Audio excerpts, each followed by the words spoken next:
మీ కుటుంబ శాంతి, ఆరోగ్యం, ఆర్థిక అభివృద్ధి కోసం రుద్రాక్ష మహాపూజలో తప్పక పాల్గొనండి. ఇప్పుడే నమోదు చేసుకోండి. నమస్తే మధు. నమస్తే అండి. ఈ మధ్య కాలంలో చూస్తే వయసుతో సంబంధం లేకుండా చిన్న చిన్న పిల్లలు కూడా సిగరెట్లు అనేసి డ్రగ్స్కి అలవాటు పడడం, గంజాయి రకరకాలుగా చూస్తున్నాం.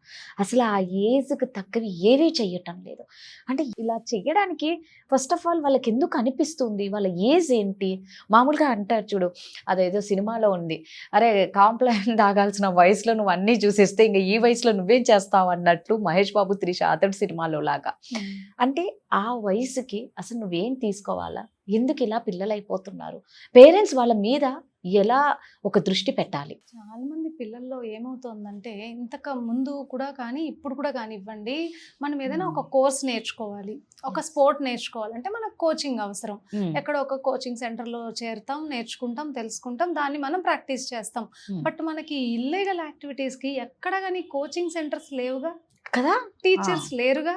ఇవి ఉండి నేర్చుకోమంటేనే నేర్చుకోవట్లేదు. బట్ వీటిని మాత్రం ఏ కోచింగ్ లేకుండా, ఏ టీచర్ లేకుండా ఎందుకు పిల్లలు అడిక్ట్ అవుతున్నారంటే, ఒక్కసారి తల్లిదండ్రులు, సొసైటీ, టీచర్స్ ఆలోచించాలి.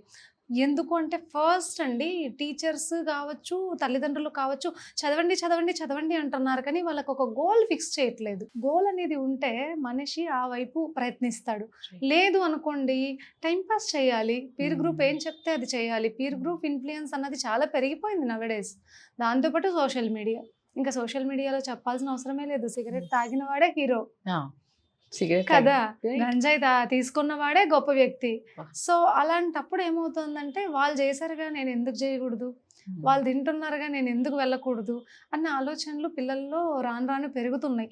ఎవరైతే పేరెంట్స్ ఫోకస్ ఉండి, టీచర్ ఫోకస్ ఉండి చదువు వైపు ఉన్నారో వాళ్ళతో ప్రాబ్లం లేదు, వాళ్ళు ఆ రూట్లోనే వెళ్తున్నారు, వాళ్ళకు ఒక గోల్ ఉంది, వాళ్ళు ఓకే. ఎవరికైతే ఈ గోల్స్ లేదు, ఏ పిల్లల మీద అయితే తల్లిదండ్రుల అబ్జర్వేషన్ లేదు, ఆ పిల్లలు ఈ విధంగా పీర్ గ్రూప్ ఇన్ఫ్లుయెన్స్ కావచ్చు. ఇప్పుడు పిల్లల కంటే పెద్దవాళ్ళు ఇన్ఫ్లుయెన్స్ చేస్తున్నారు. అంటే ఈ అబ్బాయి ఒక 7th క్లాస్ ఉన్నాడు అనుకోండి, ఇంటర్మీడియట్ పిల్లాడు వచ్చి అబ్బాయికి నేర్పిస్తున్నాడు, నువ్వు రారా నాతో పాటు వెళ్దాం అని చెప్పి. ఎందుకు? వీడి దగ్గర ఉన్నటువంటి అమౌంట్ తీసేసుకోవడము, వీడి దగ్గర ఏదన్నా చిన్నవన్నా ఉంటే అవి పెరికేసుకోవడం కోసం అలా తీసుకెళ్తున్నారు. ఇదైతే రీసెంట్గా జరిగిన ఇష్యూనే. ఒక బాబు ఏం చేశాడంటే, 7th క్లాస్ 8th క్లాస్ 2 పిల్లలు ఉన్నారు, వాళ్ళిద్దరిని ఒక ఇంటర్మీడియట్ అబ్బాయి వచ్చి తీసుకెళ్ళి వీళ్ళతో ఫ్రెండ్షిప్ చేశాడు. ఫస్ట్ ఫ్రెండ్షిప్ చేసిన తర్వాత వాళ్ళిద్దరి దగ్గర సిగరెట్ ప్యాకెట్లు తెప్పించుకున్నాడు. నువ్వు తేకపోతే నేను మీ ఇంట్లో చెప్తాననేసి. తనకి ఇంకొక అబ్బాయి గోల్డ్ చైన్కి $1 వస్తుంది కదా, $1 మాత్రం ఉంది, చైన్ మామూలుదే. సో ఆ $1 తీసుకెళ్ళి వాళ్ళ లవర్ గిఫ్ట్గా ఇచ్చాడంట. ఇవ్వకపోతే నేను నిన్ను చంపేస్తానని చెప్పి ఆ చిన్న పిల్లాన్ని బెదిరించి తీసుకెళ్ళి అది వాళ్ళ లవర్కి గిఫ్ట్గా ఇచ్చి, వీళ్ళని బెదిరించి వీళ్ళని చెక్కు చేతుల్లో పెట్టుకోవాలంటే నువ్వు నాతో పాటు సిగరెట్ తాగు అని చెప్పి తాగించి ఆ పిల్లలకు అలవాటు చేసి, రోజు ఆ పిల్లలు ఎంతో కొంత అమౌంట్ తెచ్చి అతనికి సిగరెట్స్ కొని ఇవ్వాలి, వీళ్ళు కూడా తాగాలి. ఆ విధంగా అలవాటు చేశారు ఒక అబ్బాయి. సరే, ఈ విషయం ఎలా తెలిసింది తల్లిదండ్రుల కంటే, ఈ 2 అబ్బాయిల్లో ఒక అబ్బాయి కొంచెం తెలివైన వాడే. వాడు సడన్గా వచ్చి వాళ్ళ పేరెంట్స్కి చెప్పేశాడు, ఇతను మమ్మల్ని చంపేస్తానంటున్నాడు, మాకు భయంగా ఉంది. అంటే ఎందుకు ఈ అబ్బాయి ఇంత భయపడుతున్నాడే, ఇంత గట్టిగా ఉండే వ్యక్తి కదా అనేసి వీళ్ళు ఈ అబ్బాయి చెప్పింది నిజమే కదా అని వెళ్ళి చూస్తే, అతను నిజంగానే ఎర్రచందనం స్మగ్లర్లో అరెస్ట్ అయ్యి వచ్చాడంట. ఆ అబ్బాయి బ్యాక్గ్రౌండ్ వీళ్ళకి తెలియదు, ఏదో పక్కింటి పిల్లాడు కదా ఫోన్లో ఆడుకుంటున్నారని వీళ్ళు కాముకుండిపోయారు.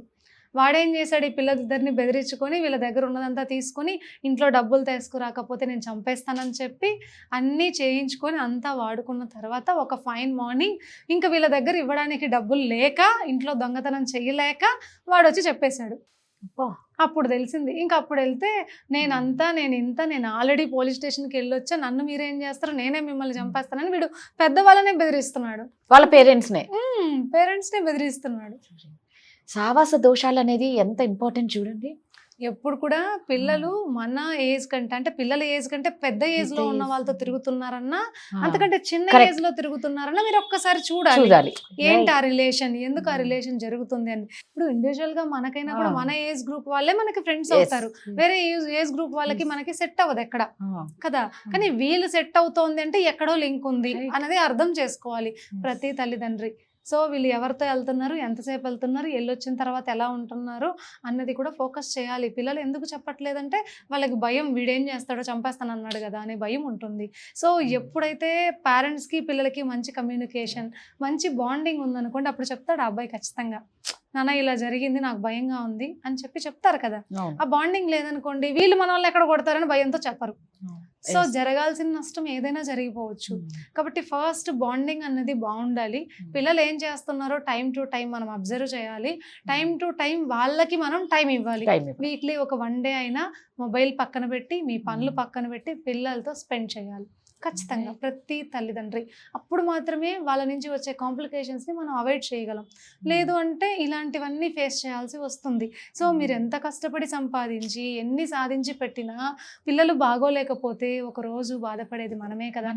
వాళ్ళ లైఫ్ని స్పాయిల్ చేసుకున్న తర్వాత మన సంపాదన ఏం చేసుకుంటాం, మన స్టేటస్ ఏం చేసుకుంటాం కదా. నిజంగా అంటే పేరెంట్స్ అబ్జర్వేషన్ చాలా ఇంపార్టెంట్. మీరు అన్నట్టు మన ఏజ్ అంటే మన పిల్లలకి ఏజ్ తగ్గట్టు కాకుండా పెద్దవాళ్ళ జనం నిజంగా ఒక కన్ను వేయాలి.